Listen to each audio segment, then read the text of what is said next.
Hello, welcome back. Hope your day is great. And we're here with the Mandalorian Chapter 10 review. And it was such a unique episode. Of course, the cliffhanger from last week. And of course, I'm hoping that for those of you who watched this, that this is a spoiler review. So if you have not watched the Mandalorian TV show, I would advise you to go off and watch it and then come back for this full review. So spoilers ahead. So of course, we left off in Chapter 9 with that great reveal of Boba Fett.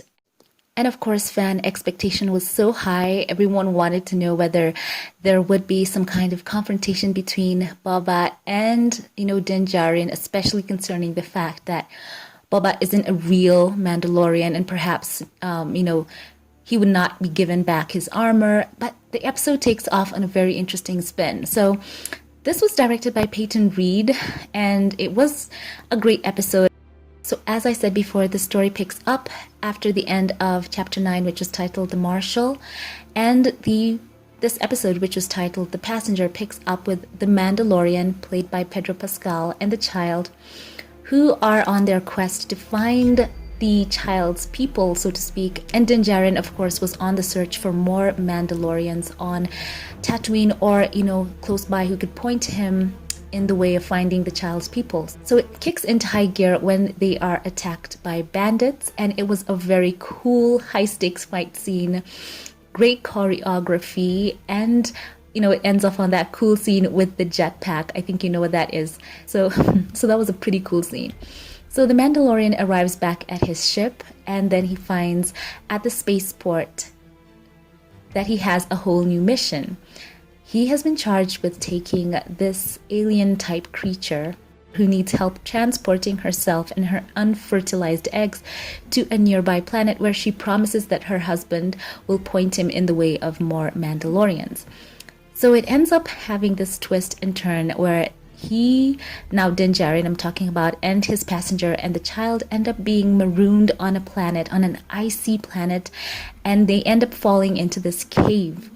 And I've got to remark something on Baby Yoda's demeanor for this whole episode. I've pointed out before that I think one of his Force abilities is that he can see into the future, and it affects what he does. If he sees trouble, he'll hide.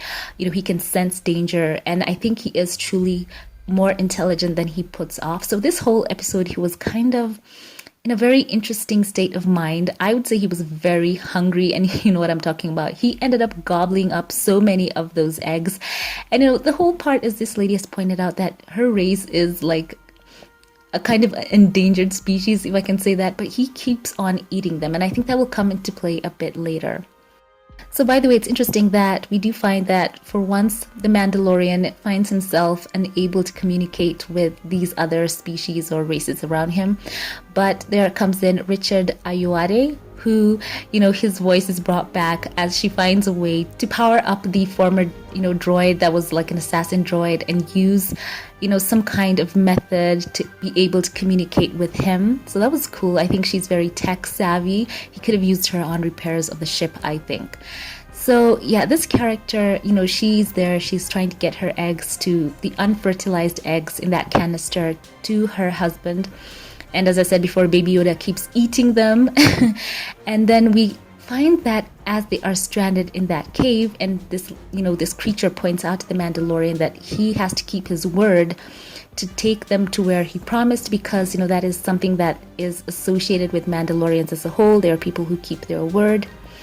So he puts himself together and tries to fix the ship to get them off that planet where they were stranded on. By the way, it's cool that we saw Dave Filoni back as a New Republic pilot, and of course it was his fault, and the other pilot as well, that Din Djarin found himself in that situation to begin with.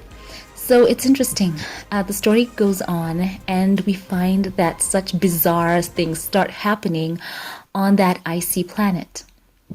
So once again, the adrenaline is pumping as they get confronted by these spiders. And I'm saying Baby Yoda the whole time is gobbling up everything around him.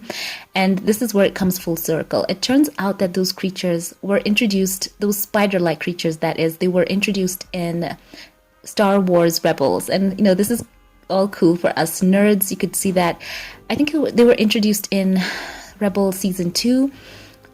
those creatures, for those of you who remember them from Star Wars Rebels, there came a point where the Jedi, Kanan Jarrus and his apprentice, there came a point where they were able to control them using the Force, and those creatures could sense the fear of, those in that camp at that time in Star Wars Rebels.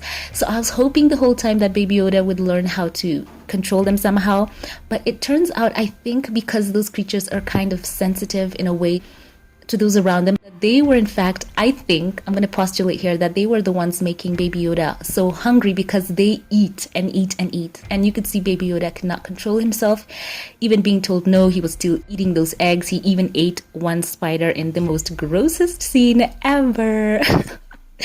Baby Yoda is supposed to be cute. He shouldn't challenge that. So yeah. So we find Din Djarin and his passenger and the baby pursued by these spiders, and it was such a cool scene. Din Djarin is firing at them, and the ship ends up kind of being overrun. We find that blaster fire goes off, and in the end we see that the New Republic pilots end up saving them from those spider-like creatures, and they say that they will let the Mandalorian go because he did protect one of their own. Back in that episode in season 1, the one that was directed by Rick Famuyiwa, and it was cool that was that callback. So it's a very interesting thing that the New Republic still kind of operates in the gray, very much so, and it's something that people saw in Rogue One. They're not entirely seeing things in black and white, they are very much in the gray. So it's cool that they were referencing a lot from Star Wars Rebels. A lot of us who are fans of that show, we saw a lot of things that were brought back.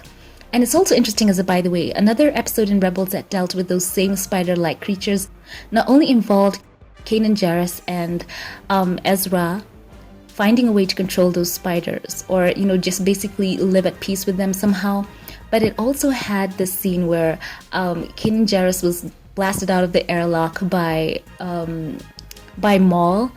And it's interesting that as well in this episode in The Mandalorian, that his ship is kind of busted open and they have to keep on going through space, in that volatile kind of way. So I'm wondering if we will see Baby Yoda doing something pretty spectacular in the upcoming episode. So it was a cool episode. I'm looking forward to seeing more of the characters that we have been promised that we will see. Looking forward to seeing Boba Fett. I'm looking forward to seeing Bo-Katan, and my personal hope is that we will see more to do with the Darksaber really, really soon. So I'm excited. Let me know your thoughts. What stood out to you in this episode in the comments section below. Thank you all for watching. I love you all. Thank you to my Patreon supporters. Thank you for choosing to support my channel. I love you and have a great day, and I will catch you in the next one. Have a blessed one.